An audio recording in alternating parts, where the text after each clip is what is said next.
आप सभी का एक बार फिर से स्वागत है हमारे चैनल पर। आज हम प्रैक्टिस सेट 13 है वो डिस्कस करने वाले हैं और ये जूनियर हाई स्कूल का जो एग्ज़ाम है आपका 17 अक्टूबर को होने वाला है, उसके अनिवार्य प्रश्न पत्र के लिए मॉक टेस्ट इंपॉर्टेंट है।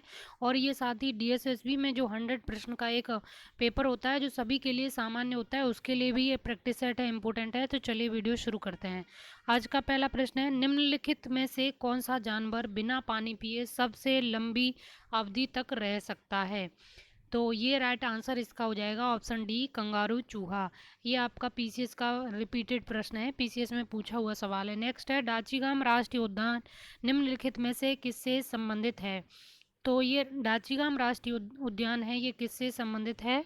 टू का राइट आंसर हो जाएगा आपका ऑप्शन डी, हंगोल या कश्मीरी स्टैग। ये जम्मू कश्मीर में ही स्थित राष्ट्रीय उद्यान है। नेक्स्ट है, जैव विविधता दिवस मनाया जाता है। तो जैव विविधता दिवस है वो मनाया जाता है 22 मई को। इस बार का इसका थीम क्या था वो चेक कर लेना, एग्जाम में पूछा जा सकता है। नेक्स्ट है, निम्न में से किसमें ओजोन की सर्वाधिक सांद्रता है वो मिलती है? यहाँ पे पूछा है ओजोन की सांद्रता सर्वाधिक कहाँ पर मिलती है? तो ये मिलती है आपके स्ट्रेटोस्फीयर यानी समताप मंडल में। ऑप्शन सी इसका राइट आंसर हो जाएगा। नेक्स्ट है, ग्रीन पीस इंटरनेशनल का मुख्यालय स्थित है। ग्रीन पीस इंटरनेशनल का मुख्यालय स्थित है।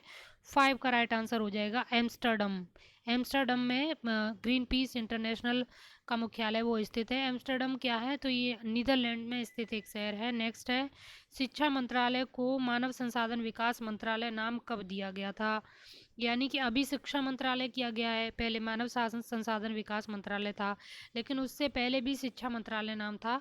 शिक्षा मंत्रालय से बदल के मानव विकास मंत्रालय कब किया गया था? तो 6 का राइट आंसर हो जाएगा ऑप्शन डी, 1985 में। नेक्स्ट है, सूची 1 सूची 2 को सुमेलित करना है। तो एक तरफ कंपनियों के नाम दिए हैं एल्यूमिनियम कंपनियां, और दूसरी तरफ उनकी लोकेशन यानी स्थिति दी है वो कहाँ पर है। तो यहाँ पे आपका राइट आंसर हो जाएगा 7 में आपका राइट आंसर ऑप्शन बी हो जाएगा, यानी ए का 2 बाल्को है आपकी कोरबा में है, बाल्को कोरबा में है। और जो बी का आपका 4 हो जाएगा, हिंडाल्को आपकी रेनकूट में है, ये उत्तर प्रदेश में है और ये पूछी जाती है। बी का 4 हो जाएगा। सी का आपका 1 हो जाएगा, इंडियन एल्यूमिनियम कंपनी हीराकुंड में है, ये उड़ीसा में पड़ता है। और जो आपकी बचा एक, डी का हो जाएगा आपका 3, NALCO Koraput.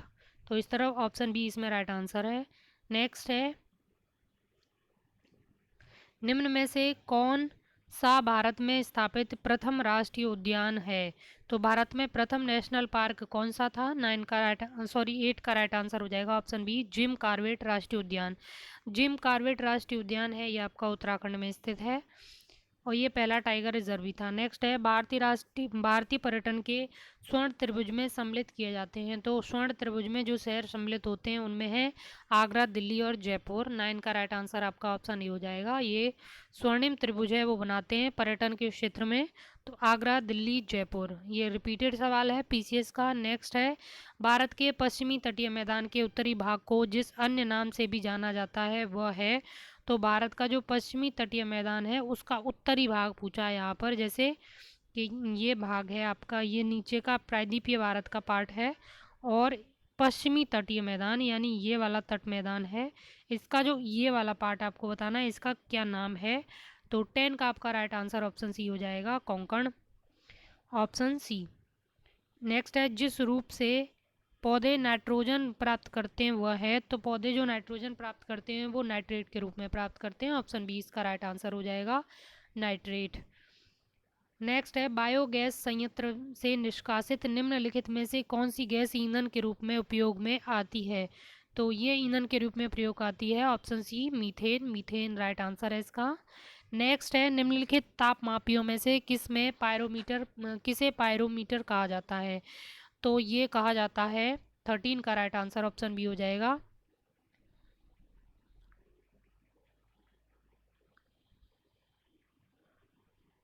Option B. Next, dynamo एक युक्ति है जो परिवर्तित करती है। तो जो डायनमो युक्ति है वो क्या करती है? रासायनिक ऊर्जा को विद्युत ऊर्जा में या विद्युत ऊर्जा को यांत्रिक में, यांत्रिक को विद्युत में या विद्युत को रासायनिक ऊर्जा में। तो राइट आंसर 14 का हो जाएगा, ऑप्शन सी, यांत्रिक ऊर्जा को विद्युत ऊर्जा में परिवर्तित कर देती है। नेक्स्ट है वायु की गति निम्न के द्वारा मापी जाती है। तो वायु की गति है वो किसके द्वारा नापी जाती है? 15 का राइट आंसर ऑप्शन बी हो जाएगा, एनीमोमीटर। नेक्स्ट है मानव की सामान्य स्वास्थ्य आँख के लिए स्पष्ट दृष्टि की न्यूनतम दूरी मानी जाती है। तो ये 25 सेंटीमीटर मानी जाती है, 16 का ऑप्शन डी राइट आंसर हो जाएगा। नेक्स्ट है बिग बैंग सिद्धांत निम्नलिखित के उद्भव की व्याख्या करता है। तो बिग बैंग सिद्धांत है ये किसकी उत्पत्ति या उद्भव से संबंधित व्याख्या है वो करता है, 17 का राइट आंसर हो जाएगा ऑप्शन सी। ये सिद्धांत है आपका ब्रह्मांड की उत्पत्ति से संबंधित है। नेक्स्ट है लोकसभा द्वारा पारित धन विधेयक राज्यसभा द्वारा भी पारित मान लिया जाएगा यदि राज्यसभा द्वारा उस पर कोई कार्रवाई नहीं की जाती है 14 दिनों तक। ऑप्शन बी इसका राइट आंसर हो जाएगा, 14 दिनों तक। नेक्स्ट है सरकारी आयोग निम्नलिखित संबंधों में से किसकी समीक्षा हेतु स्थापित किया गया था? तो केंद्र राज्य संबंधों की हेतु। ऑप्शन सी इसका राइट आंसर हो जाएगा। नेक्स्ट है राज्य वित्त आयोग है। तो राज्य वित्त आयोग क्या है? ये भी एक संवैधानिक संस्था है। पंचायती राज के जो अनुच्छेद हैं उसमें जो 243 का टी है, एक में 243 का डी हो और एक में 243 डी डी टी में डिसाइड होता है ये कि संवैधानिक वित्त आयोग है वो राज्य का वो कहाँ पर होगा। तो ये आर्टिकल आप चेक कर लेना कि ये किस में है, 243 बाई या आई में है, ऐसे करके आप चेक कर लेना, ये पूछा जाता है। नेक्स्ट है भारतीय संविधान के किस अनुच्छेद में निर्वाचन आयोग के लिए प्रावधान है? तो निर्वाचन आयोग का प्रावधान है ऑप्शन सी 324 में, 21 का राइट आंसर हो जाएगा 324। नेक्स्ट है संविधान के किस भाग में पंचायती राज व्यवस्था संबंधी प्रावधान किए गए हैं? तो पंचायती राज व्यवस्था संबंधी प्रावधान है भाग 9 में, ऑप्शन ए इसका राइट आंसर हो जाएगा। पंचायती राज व्यवस्था अपनाई गई थी लोकतंत्र की शक्तियों के विकेंद्रीकरण के लिए, 23 का राइट आंसर ऑप्शन बी हो जाएगा। नेक्स्ट है भारत में पंचायती राज व्यवस्था का शिल्पी कहा जाता है। तो ये कहा जाता है 24 सी बलवंत राय मेहता को, ऑप्शन सी। नेक्स्ट है नई राष्ट्रीय नीति 2020 के मसौदे के लिए गठित समिति के अध्यक्ष थे। तो नई राष्ट्रीय शिक्षा नीति के लिए जो समिति बनाई गई थी तो वो समिति के हेड थे डॉक्टर के कस्तूरी रंगन। नेक्स्ट है निम्न में से कौन भारत में सबसे बड़ी मशीनीकृत खान है? तो ये है बेल्लाडीला की खान, 26 का राइट आंसर आपका हो जाएगा ऑप्शन डी। बेल्लाडीला कहाँ पर स्थित है? ये आपकी स्थित है छत्तीसगढ़ के बस्तर जिले में। और यहाँ से जो उत्तम कोटि का हेमेटाइट और मैग्नेटाइट का जो आयरन ओर है वो प्राप्त किया जाता है। और भारत की यह सबसे बड़ी मशीनीकृत खान है और यहाँ से उत्पादित आयरन ओर है उसको विशाखापत्तनम बंदरगाह से जापान को निर्यात किया जाता है। नेक्स्ट है निम्न में से किस राज्य में टिन अयस्क का प्रमुख भंडार है? तो टिन अयस्क का प्रमुख भंडार किस राज्य में है? 27 का राइट आंसर हो जाएगा आपका छत्तीसगढ़, ऑप्शन सी। नेक्स्ट है भारतीय स्वाधीनता विधेयक को राजकीय स्वीकृति मिल गई थी, कब हुई थी ये राजकीय स्वीकृति? उसको 18 जुलाई 1947 को। नेक्स्ट है रेड क्लिफ लाइन सीमा निर्धारित करती है। तो 29 में आपको बताना है रेड क्लिफ जो लाइन है वो किनके मध्य सीमा है वो निर्धारित करती है। और 29 का आपका राइट आंसर हो जाएगा भारत एवं पाकिस्तान के बीच, ऑप्शन सी। नेक्स्ट है ट्राइसेम एक कार्यक्रम है। ट्राइसेम किससे रिलेटेड कार्यक्रम है? 13 ग्रामीण विकास से संबंधित है। ये बहुत एग्जाम में पूछा गया है। स्टार्ट कब किया वो डेट भी इसकी पूछी जाती है। नेक्स्ट है निर्धनता का दुष्चक्र की अवधारणा है ये किससे संबंधित है? 31 का राइट आंसर ऑप्शन बी हो जाएगा। जैसे कि उत्तरी बिहार निर्धनता के दुष्चक्र में फंसा हुआ है। और नेक्स्ट है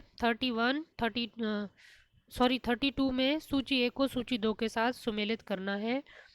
तो सर्व शिक्षा अभियान, साक्षर भारत, ऑपरेशन ब्लैक बोर्ड, राष्ट्रीय साक्षरता मिशन। तो इसमें राइट आंसर आपको बताना है मिलाने के लिए 32 में। तो ए का आपका 3 हो जाएगा। सर्व शिक्षा अभियान है वो 2001 में प्रारंभ हुआ था, सर्व शिक्षा अभियान 2001। और बी का 4 हो जाएगा। साक्षर साक्षर भारत है 2009 में शुरू हुआ, सी का आपका 1 हो जाएगा। ऑपरेशन ब्लैक बोर्ड 1987 और राष्ट्रीय साक्षरता मिशन आपका डी का 2 हो जाएगा 1988। तो राइट आंसर इसमें आपका हो जाएगा ऑप्शन डी। नेक्स्ट है 2011 में निम्नलिखित में से किस राज्य में उच्चतम लिंगानुपात है? तो सर्वाधिक लिंगानुपात किस राज्य में है? तमिलनाडु में। ऑप्शन ए इसका राइट आंसर है। राष्ट्रीय जलमार्ग संख्या 1 जोड़ती है 34 इलाहाबाद से हल्दिया को। ऑप्शन ए इसका राइट आंसर है। नेक्स्ट है, निम्न में से कौन अलवार संत नहीं था?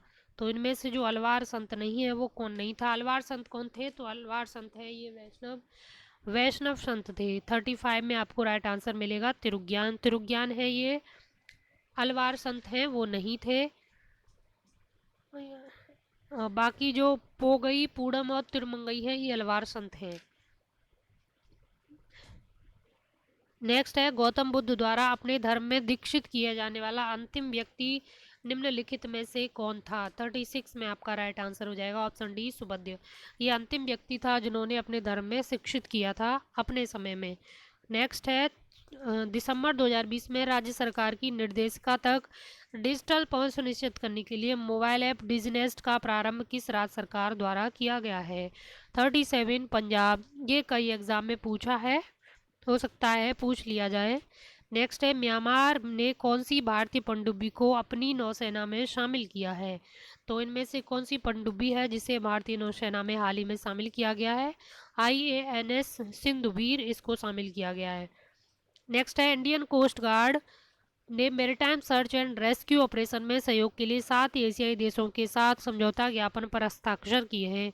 निम्न में से कौन सा देश इस समझौते का सदस्य नहीं है? यानी कोस्ट गार्ड ने maritime search and rescue operation में सहयोग के लिए 7 एशियाई देशों के साथ हस्ताक्षर है समझौता ज्ञापन पर वो किए हैं। तो इनमें से पूछा है कौन सा देश उनमें शामिल नहीं है? 39 का राइट आंसर हो जाएगा लाओस। लाओस आपका लैंडलॉक्ड कंट्री है दक्षिण एशिया में। इसकी सीमा है वो किसी भी समुद्र या महासागर से नहीं लगती है। तो जाहिर सी बात है, आप थोड़ा सा आपको एटलस का नॉलेज है, इस सवाल को आप एलिमिनेट कर सकते थे। तो राइट आंसर यहाँ पे हो जाएगा आपका ऑप्शन डी, बाकी जापान, श्रीलंका, थाईलैंड इनके साथ समझौता है वो किया गया है।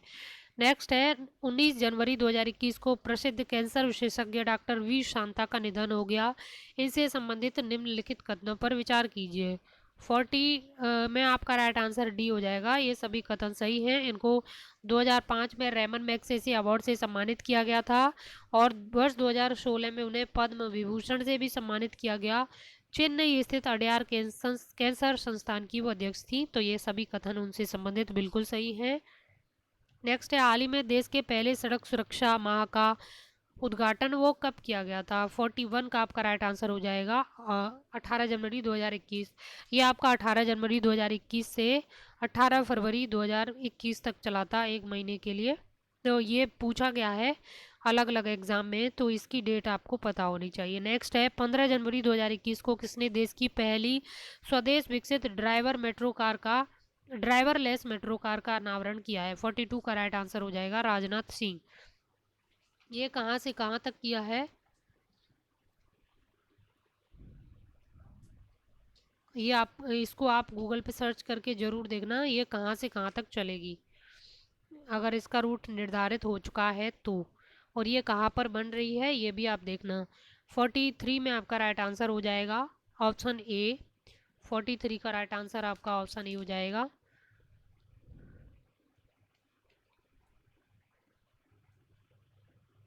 नेक्स्ट है, विशिष्ट कोड भाषा में मनी को इस शब्द के रूप में लिखा जाता है, तो इस कोड भाषा में रेटेड को किस प्रकार लिखा जाएगा? तो राइट आंसर आपका यहाँ पर हो जाएगा, इसमें इस सीरीज में आपका +1 -1 +1 -1 इस तरीके से चल रहा है। तो 44 में आपका राइट आंसर हो जाएगा ऑप्शन सी। Option C.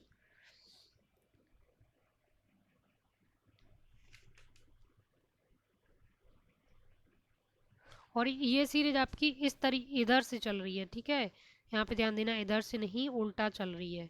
यानी यहाँ से इसका जो बाद का अक्षर है प्लस इसमें 1 होगा, फिर इसमें एक माइनस होगा, फिर इसमें 1 होगा, इस तरीके से उल्टी सीरीज है और +-1 है।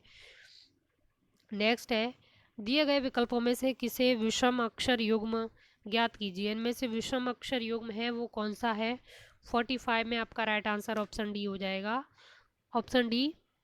और इसमें विषम अक्षर युग्म क्यों है? क्योंकि इस सम में 4 माइनस हो रहा है, 4 4 माइनस करके हो रहा है। दोनों तरफ से। तो और इस सब में लेकिन एक मात्र इसमें है 5 माइनस हो रहा है, तो इसीलिए ये गलत है आपका, बाकी सब सही है। नेक्स्ट है दिए गए विकल्पों में से विषम शब्द या विषम शब्द युग्मों को चुनिए। तो 46 का आपका राइट आंसर हो जाएगा option D. Option D right answer है इसका। इसमें भी आपका प्लस माइनस प्लस वन, इसमें सब में आपका प्लस वन हो रहा है, इसमें कुछ भी माइनस नहीं हो रहा है, तो इस ये सीरीज आपकी +1 के रूप में चल रही है। नेक्स्ट है 47 का आपका राइट आंसर हो जाएगा option C. 47 right answer option C. और 48 का आपका राइट आंसर हो जाएगा ऑप्शन बी। ये कथन और निष्कर्ष से संबंधित हैं। तो 49 में आपका राइट आंसर है ऑप्शन बी, केवल निष्कर्ष एक निकलता है। कथन देखते हैं, मेरी कक्षा में सभी विद्यार्थी बुद्धिमान हैं, सुनील बुद्धिमान नहीं है। दूसरा कथन ये था। निष्कर्ष क्या है, सुनील मेरी कक्षा का विद्यार्थी नहीं है, सुनील को कठोर परिश्रम करना चाहिए। देखिए जो सेकंड निष्कर्ष है इसका तो इन कथन से कोई सेंस नहीं निकलता, लेकिन सुनील मेरी कक्षा का विद्यार्थी नहीं है ये सेंस जरूर निकलता है, क्योंकि यहाँ लिखा है मेरी कक्षा के सभी विद्यार्थी बुद्धिमान हैं और सुनील बुद्धिमान नहीं है, तो सुनील जाहिर सी बात है मेरी कक्षा का विद्यार्थी है, वो नहीं हो सकता। तो निष्कर्ष इसमें एक निकलता है, ऑप्शन बी इसका राइट आंसर हो जाएगा। नेक्स्ट है आज का आखिरी सवाल। फरवरी 2021 में अंतर्राष्ट्रीय सौर गठबंधन ने किसे अपना नया महानिदेशक है वो निर्वाचित किया है। वेरी इंपॉर्टेंट सवाल है, क्योंकि एक बहुत महत्वपूर्ण अंतर्राष्ट्रीय संस्था है जिसका मुख्यालय हमारे देश में है और हम बहुत महत्वपूर्ण संस्थापक मेंबर हैं इस संस्था के। और सर्वाधिक देशों वाली संस्था ये हो गई है यूएनओ के बाद, जिसमें सर्वाधिक संख्या में देश जुड़े हुए हैं, तो इसीलिए ये इम्पोर्टेंट हो जाता है। और ये बहुत सारे काम है वो करता रहता है नया, और ऊपर से ये क्लीन एनर्जी से रिलेटेड है, तो इसलिए ये इम्पोर्टेंट है। और क्लीन एनर्जी पर इंडियन गवर्नमेंट का बहुत ज़्यादा फोकस है। तो राइट आंसर इसमें हो जाएगा doctor Ajay Mathur, option D. तो ये आज का मॉक टेस्ट था 13। अगर आपको वीडियो अच्छा लगा है तो आप वीडियो को लाइक कर सकते हैं, आप चैनल को सब्सक्राइब कर सकते हैं और वीडियो को शेयर भी कर सकते हैं। अगर आप चैनल को सब्सक्राइब करते हैं, वीडियो को शेयर करते हैं, उससे हमको मोटिवेशन मिलता है ताकि हम आपके लिए और नए नए वीडियो हैं वो लाते रहें। तो चलिए नेक्स्ट वीडियो में फिर मिलते हैं। Thank you.